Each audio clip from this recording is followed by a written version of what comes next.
नमस्ते दोस्तों। देखो आज हम क्या पढ़ने वाले हैं। आज हम पढ़ेंगे स्ट्रक्चर ऑफ प्रोटीन। क्या पढ़ेंगे बताइए? प्रोटीन की स्ट्रक्चर पढ़ने वाले हैं हम आज। क्या पढ़ेंगे? प्रोटीन की स्ट्रक्चर। हेडिंग डाल लीजिए, बताइए हेडिंग क्या रहने वाली है हमारी। मैं एक बार फैन बंद कर देता हूँ। आज हम पढ़ेंगे स्ट्रक्चर ऑफ प्रोटीन। क्या पढ़ेंगे? Structure of protein.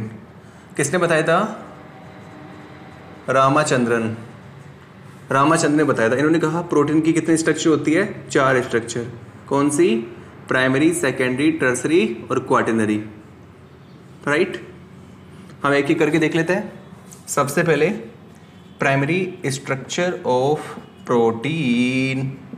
देखो बच्चों, ये हमारी प्राइमरी स्ट्रक्चर ऑफ प्रोटीन है। Amino acid, amino acid, amino acid, amino acid.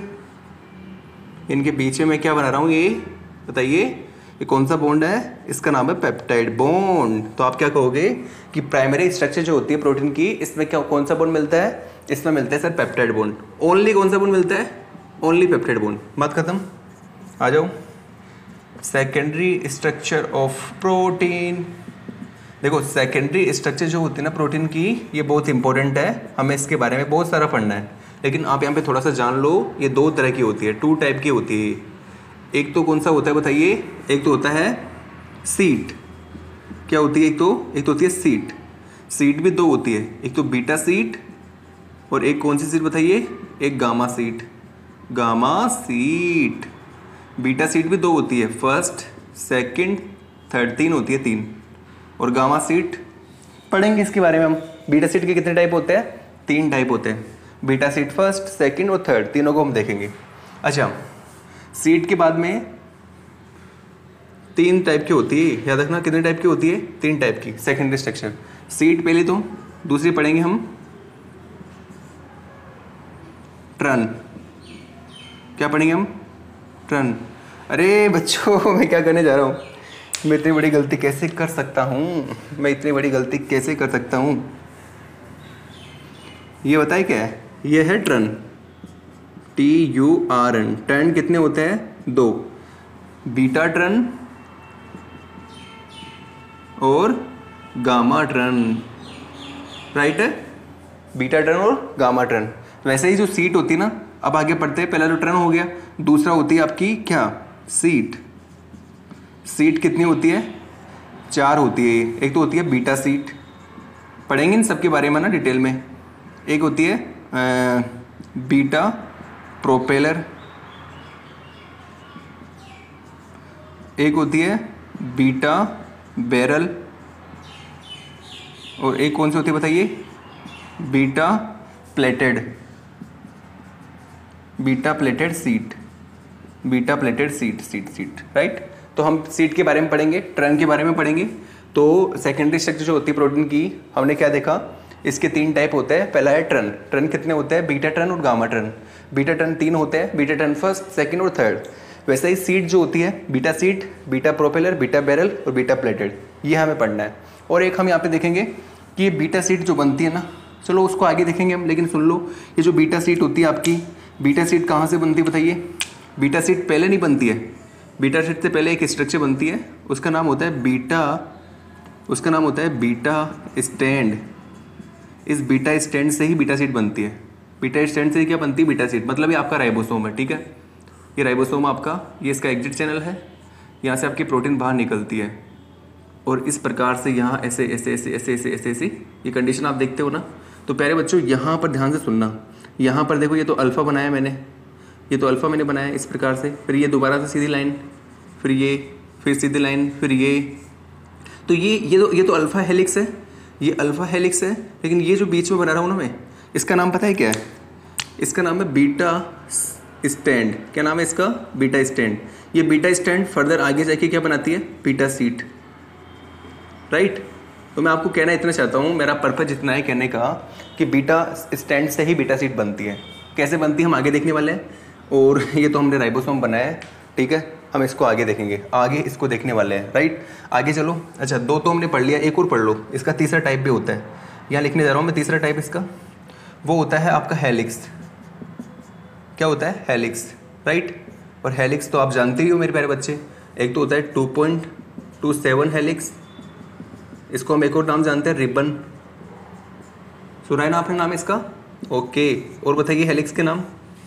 पाई हेलिक्स होता है, ये सब बच्चे जानते हैं। और बताइए सर तीसरा मुझे बताइए आप। अरे तीसरा प्यारे बच्चे लिख लेना, आपका होता है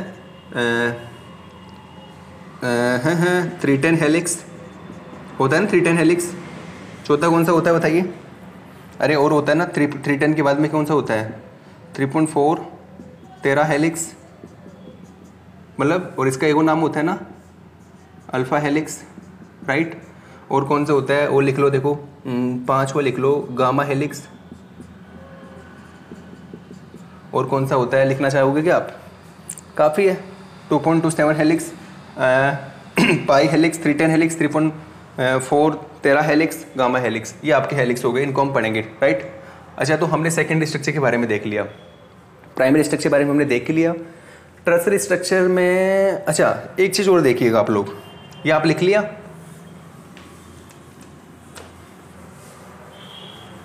एक चीज़ और देखिएगा आप लोग, देखो क्या है वो, देखो यहाँ देखना ध्यान से।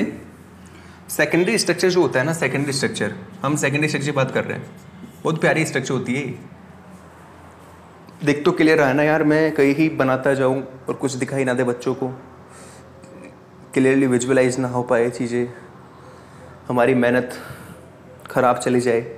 जैसे कई प्रीवियस वीडियो में ऐसा हुआ है मेरे साथ, पूरा 1 घंटे का वीडियो हो जाता था, दिक्कत आती थी बच्चों को, दिक्कत आती थी दिखने में। चलो जी, सेकेंडरी स्ट्रक्चर, इसका फॉर्मेशन कौन करता है? सेकेंडरी स्ट्रक्चर का फॉर्मेशन करता है हाइड्रोजन बॉन्डिंग। अरे मेरे प्यारे बच्चों, जैसे फॉर एग्जांपल देखो, ये आपका हेलिक्स है, ये आपका हेलिक्स है, ठीक है। तो इस हेलिक्स के फॉर्मेशन में पता है किसका रोल होता है? यहाँ पे देखो, यहाँ पे इसके पैरेलल कौन सी बॉन्डिंग प्रेजेंट होती है? Hydrogen bonding.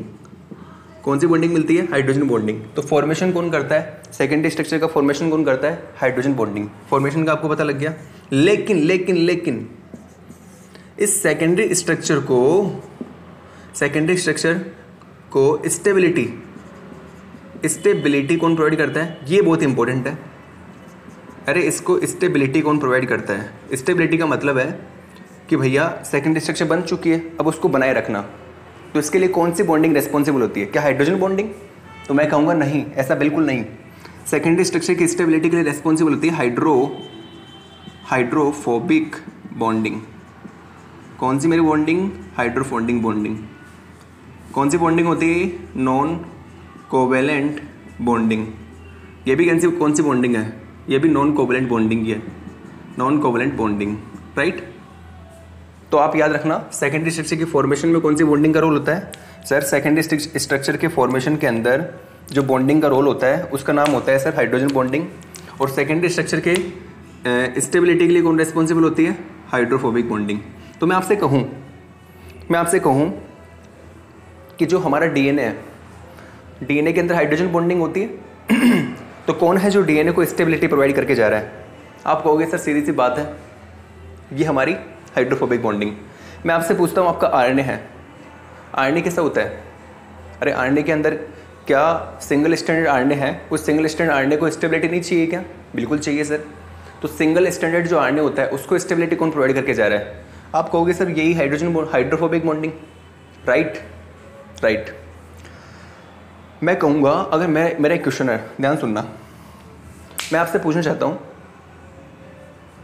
अगर हाइड्रोजन बॉन्डिंग नहीं हो, तो भी क्या ये हेलिक्स स्ट्रक्चर बन सकती है क्या? ध्यान सुनना, हाइड्रोजन बॉन्डिंग एब्सेंट है, हाइड्रोजन बॉन्डिंग है ही नहीं, तो भी क्या हेलिक्स स्ट्रक्चर बन सकती है? हाइड्रोजन बॉन्डिंग एब्सेंट है तो भी क्या ये हेलिक्स स्ट्रक्चर बन सकती है? तो मेरा जवाब जाएगा बिल्कुल बन सकती है सर, बिल्कुल बन सकती है। तो आप कहोगे क्यों? Hydrophobic bonding. मतलब कितनी बड़ी बात है, ध्यान सुनना। अगर आपके पास हाइड्रोजन भी नहीं है, आपके पास हाइड्रोजन नहीं है मैंने एक अमाइनो एसिड है, मैंने उससे पूछा, प्रोलिन नाम है उसका, वो जब प्रोलिन ऐसे जुड़ते जाते हैं तो एक स्ट्रक्चर बनते हैं, उसका नाम होता है पॉलीप्रोलिन। आगे पढ़ेंगे आपको इसको, अभी सुनना ध्यान से। पॉलीप्रोलिन जो स्ट्रक्चर होती है तो मैंने यहाँ पे देखा कि प्रोलिन भैया है ना, उनके पास हाइड्रोजन ही नहीं है। एक हाइड्रोजन था, वो पेप्टाइड बॉन्ड फॉर्मेशन में चला गया। तो मैंने कहा भैया आप अल्फा हेलिक्स बना लो। उसने कहा कैसे बना लूँ यार, मेरे पास हाइड्रोजन बॉन्डिंग ही नहीं है, मैं अल्फा हेलिक्स नहीं बना सकता। मैंने कहा यार ये तो गलत बात है यार, आपको तो यार अल्फा हेलिक्स बनाना पड़ेगा। उसने कहा कहाँ से बनाऊँ, हेलिक्स स्ट्रक्चर कहाँ से बनाऊँ मैं, मेरे पास हाइड्रोजन नहीं है। मैंने कहा ओके कोई बात नहीं। फिर मैंने देखा कि जब प्रोलिन आपस में जुड़ रहे थे तो उन्होंने क्या कर लिया, हेलिक्स स्ट्रक्चर बना ली। मैंने देखा यार आपने ये कहाँ से किया, आपके पास तो हाइड्रोजन बॉन्डिंग नहीं था, आप तो झूठ बोल रहे हो मुझसे, मतलब आपके पास हाइड्रोजन बॉन्डिंग था। उसने कहा नहीं सर, हाइड्रोजन बॉन्डिंग एक ही था, वो हमारे पेप्टाइड बॉन्ड फॉर्मेशन में चला गया। हाइड्रोजन बॉन्डिंग था, सॉरी हाइड्रोजन हमारे पास था, लेकिन हमने उसमें पेप्टाइड बॉन्ड फॉर्मेशन में खर्च कर दिया उस हाइड्रोजन को, हमारे पास कोई हाइड्रोजन नहीं है। अरे तो फिर आपने हेलिक्स बना कैसे लिया। उसने कहा सर किसने कह दिया हेलिक्स फॉर्मेशन के लिए हाइड्रोजन चाहिए, किसने कह दिया हेलिक्स फॉर्मेशन के लिए हाइड्रोजन बॉन्डिंग चाहिए। ओके राइट, कहा तो किसी ने नहीं। मतलब क्या हेलिक्स फॉर्मेशन के लिए हाइड्रोजन बॉन्डिंग चाहिए, तो मैं कहूँगा सर हाइड्रोजन बॉन्डिंग चाहिए, ठीक है चाहिए, अगर हो तो अच्छी बात है। लेकिन अगर हाइड्रोजन बॉन्डिंग नहीं होगी तो भी हेलिक्स का फॉर्मेशन होगा, कौन करके जाएगा, आपकी हाइड्रोफोबिक बॉन्डिंग। अगर आपके पास हाइड्रोफोबिक बॉन्डिंग है तो कोई माइकल लाल हाइड्रोफोबिक अगर बॉन्डिंग आपके पास है तो कोई माइकल लाल आपकी इस हेलिक्स फॉर्मेशन में बीच में नहीं आ सकता, हेलिक्स फॉर्मेशन होगा ही होगा। तो आपको यहाँ से क्या कॉन्सेप्ट क्लियर करना है, क्या कॉन्सेप्ट आपके दिमाग में बिठाना है आपको कि भैया हेलिक्स फॉर्मेशन के लिए अगर यहाँ पे हेलिक्स बनने जा रहा है तो हेलिक्स फॉर्मेशन के लिए ज़रूरी नहीं है हाइड्रोजन बॉन्डिंग हो। क्योंकि देखो टीचर्स लोग देखो मैं अभी बहुत छोटा हूँ, ठीक है, मतलब मैं अभी मैंने स्टार्ट ही किया अपना स्टिचिंग लाइन का जो करियर है। कई बड़े बड़े टीचर है वो भी इस चीज़ को कभी कभार गलत पढ़ा देते हैं। वो ये देखते हैं कि यार हेलिक्स है और हाइड्रोजन बॉन्डिंग है, तो अगर एक कोई क्वेश्चन पूछ जाता है कि हाइड्रोजन बॉन्डिंग नहीं होगी तो भी क्या हेलिक्स बनेगा क्या, तो बोलते क्या पागल हो रहा है तू, हाइड्रोजन बॉन्डिंग नहीं होगी तो हेलिक्स कैसे बनेगा। तो इसलिए मैंने आपको ये बात बता के जा रहा हूँ, इसलिए मैं इस टॉपिक को थोड़ा लेके जा रहा हूँ लंबा खींचिए कि भैया हेलिक्स फॉर्मेशन के लिए हाइड्रोफोबिक हाइड्रोजन बॉन्डिंग हो या ना हो कोई फर्क नहीं पड़ता, हाइड्रोफोबिक बॉन्डिंग होनी चाहिए। ये अगर बॉन्डिंग एब्सेंट है तो आपका हेलिक्स फॉर्मेशन नहीं होगा।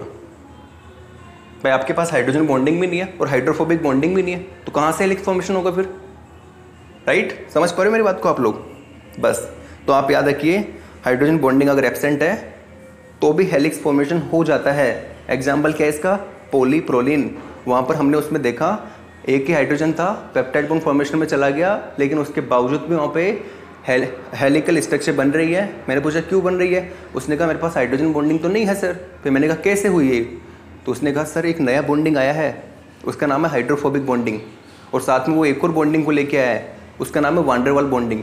वो दोनों मिलके इसको क्या करके जा रहे हैं सर, गोल गोल घुमा के जा रहे हैं। ओके, मतलब हाइड्रोफोबिक बॉन्डिंग और वान डेर वाल बॉन्डिंग दोनों किसके लिए रेस्पॉन्सिबल होते हैं, दोनों रेस्पॉन्सिबल होते हैं आपके हेलिकल फॉर्मेशन के लिए। और सबसे इंपॉर्टेंट काम क्या है इनका, क्या प्रोवाइड करते हैं, ये स्टेबिलिटी प्रोवाइड करते हैं, स्टेबिलिटी प्रोवाइड करते हैं। देखो एक बड़ा क्वेश्चन ये भी आता है कि भाई सीधी सी बात है, इसको घुमाया क्यों, इसको घुमाने की जरूरत क्यों पड़ गई, हमें हेलिक्स बनाने की जरूरत क्यों पड़ी। भाई प्रोटीन की अगर हम लीनियर पॉलीपेप्टाइड चेन देखते हैं, हमने देखी linear polypeptide chain first video के अंदर, तो हम देख रहे थे वहाँ पर हाइड्रोजन बॉन्डिंग पॉसिबल है, वैसे ही वहाँ पे हाइड्रोजन बॉन्डिंग हो रही थी, सारा काम हो रहा था, तो फिर क्यों इसको घुमाने की जरूरत पड़ी, क्यों हेलिकल में, गेट बंद कर देता हूँ आवाज़ और भी क्लियर आएगी, तो फिर इसको क्यों घुमाने की जरूरत पड़ी।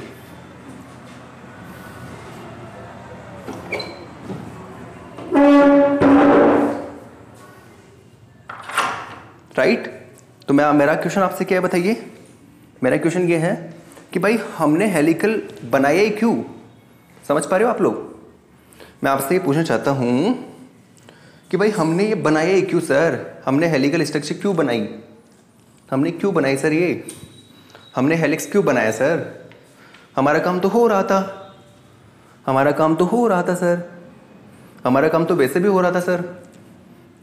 अरे भैया ये जो है लीनियर पॉलीपेप्टाइड नहीं रह सकती थी क्या, वहां पर भी तो हाइड्रोजन बॉन्डिंग हो रही थी, तो हमने हेलिकल क्यों किया इसको।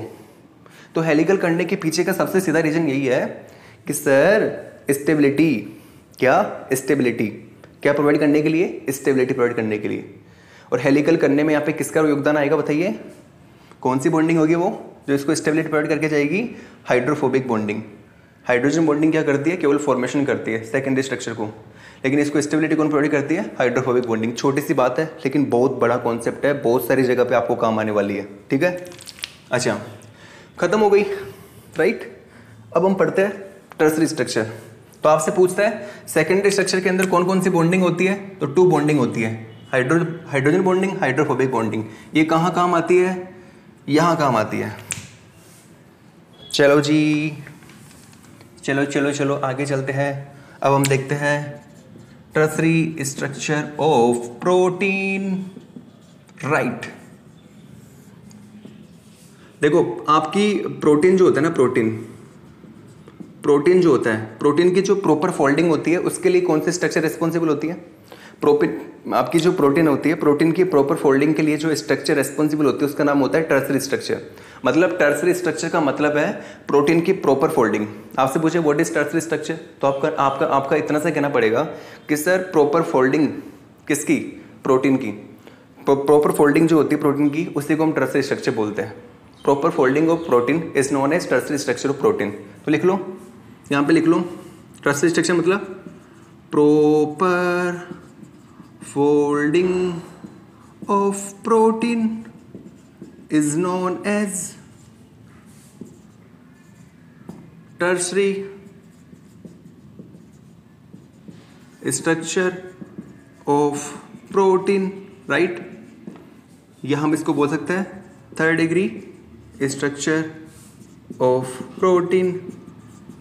किसी बच्चे ने पूछा सर जैसे हमने सेकेंडरी स्ट्रक्चर में आपसे पूछा कौन कौन सी बॉन्डिंग होती है, आपने कहा हाइड्रोजन बॉन्डिंग होती है सर, और कौन सी बॉन्डिंग होती है? आपने कहा सर हाइड्रोफोबिक बॉन्डिंग होती है। सर क्या यहाँ पर भी दोनों होती है क्या? तो मैं कहूँगा बिल्कुल होती है बच्चों। अच्छा, इसके अलावा भी कोई और बॉन्डिंग भी होती है क्या? बिल्कुल, इन दोनों के अलावा 2 बॉन्डिंग और होती है। एक तो होती है वांडर वाल बॉन्डिंग। कौन सी? वांडर वाल बॉन्डिंग। बच्चों इसके बारे में आपको पढ़ाएंगे, ये भी नॉन कोवेलेंट बॉन्डिंग होती है, राइट। और एक होती है बच्चों इसके अलावा हाइड्रोजन बॉन्डिंग, एक होती है इलेक्ट्रोस्टैटिक बॉन्डिंग। कौन सी बॉन्डिंग होती है बच्चों? Electrostatic bonding. तो ये चारों बॉन्डिंग यहाँ पे मिलती है, hydrogen bonding, hydrophobic bonding, van der Waal bonding, electrostatic bonding. एक और बॉन्डिंग होती है, लिख लो आप, उसका नाम क्या होता है? उसका नाम होता है डाई सल्फाइड बॉन्डिंग। कौन सी bonding? Disulphide bonding, right. अरे डाई सल्फाइड बॉन्डिंग नहीं जानते क्या? ये देखो, ये SH, ये SH, यहाँ से क्या निकलेगा? ये निकल जाएगा, तो क्या स्ट्रक्चर बन जाएगी बताओ? S, ये लो जी। तो इस बॉन्डिंग का नाम क्या होता है? इसका नाम होता है डाई सल्फाइड बॉन्डिंग, राइट। क्या नाम होता है इसका? इसका नाम होता है डाई सल्फाइड बॉन्डिंग, ठीक है, ठीक है। चलो जी, ये आपकी टर्सरी स्ट्रक्चर कंप्लीट हो गई। क्वाटरनरी स्ट्रक्चर पे आ जाओ। क्वाटरनरी स्ट्रक्चर कुछ नहीं लिखना, ये सब काट देना। क्वाटरनरी स्ट्रक्चर में आपको लिखना है, क्वाटरनरी स्ट्रक्चर का मतलब क्या होती है? Complex structure of protein. मतलब यहाँ पे लिखो, क्वाटरनरी स्ट्रक्चर का मतलब क्या होती है? आप तो ये लिख लो, पहली बात तो मल्टीपल सब यूनिट प्रेजेंट। क्या प्रेजेंट होता है क्वाटरनरी स्ट्रक्चर के अंदर? मल्टीपल सब यूनिट प्रेजेंट होती है। अगर किसी, देखो ध्यान सुनना, अगर मान लो कोई कोई मेरे पास कोई स्ट्रक्चर, मैं बोल रहा हूँ DNA पॉलीमरेज थर्ड है मेरे पास। DNA पॉलीमरेज थर्ड को अगर मैं देखता हूँ तो DNA पॉलीमरेज थर्ड की स्ट्रक्चर अगर मैं देखता हूँ तो वहाँ पे मुझे एक तो मिलता है, ऐसी स्ट्रक्चर होती है, देखो ऐसी स्ट्रक्चर होती है। और ये लो जी, ये हमारे DNA पॉलीमरेज थर्ड की स्ट्रक्चर है। इसमें एक तो अल्फा सब यूनिट है, एक एप्सिलॉन सब यूनिट है और एक गामा सब यूनिट है। मतलब कितनी सब यूनिट है? 3 सब यूनिट है। कितनी है? 3 सब यूनिट। तो मल्टीपल सब यूनिट हो गई ना। तो मैं आपसे पूछता हूँ, ये जो हमारा DNA पॉलीमरेज थर्ड है, ये जो हमारा DNA पॉलीमरेज थर्ड है, इसके अंदर कौन सी स्ट्रक्चर प्रोटीन मिलती है? तो क्या कहोगे आप? क्वाटरनरी स्ट्रक्चर या 4 डिग्री स्ट्रक्चर प्रोटीन मिलती है। तो मल्टीपल सब यूनिट प्रेजेंट होती है। पहली बात तो एग्जाम्पल आप इसका लिख लो, DNA पॉलीमरेज थर्ड, इसकी स्ट्रक्चर आप बना लेना। कौन कौन सब यूनिट होती है? 3 होती है, लिख दिया मैंने सारी बातें यहाँ पे। तीसरी बात आपको क्या लिखनी है? अच्छा, बॉन्डिंग कौन कौन सी होती है यहाँ पे, बॉन्डिंग कौन कौन सी होती है, ये सारों के सारे, ये सारे के सारे उतार लेना इस तरीके से, राइट। ये आपकी क्वाटरनरी स्ट्रक्चर हो चुकी है। कितना मिनट का वीडियो हो गया, मैं सोच रहा हूँ शॉर्ट डालूँ ना, 20 मिनट का हो गया ना, काफ़ी है। फिर नेक्स्ट देखेंगे, इसको हम सेव करते हैं।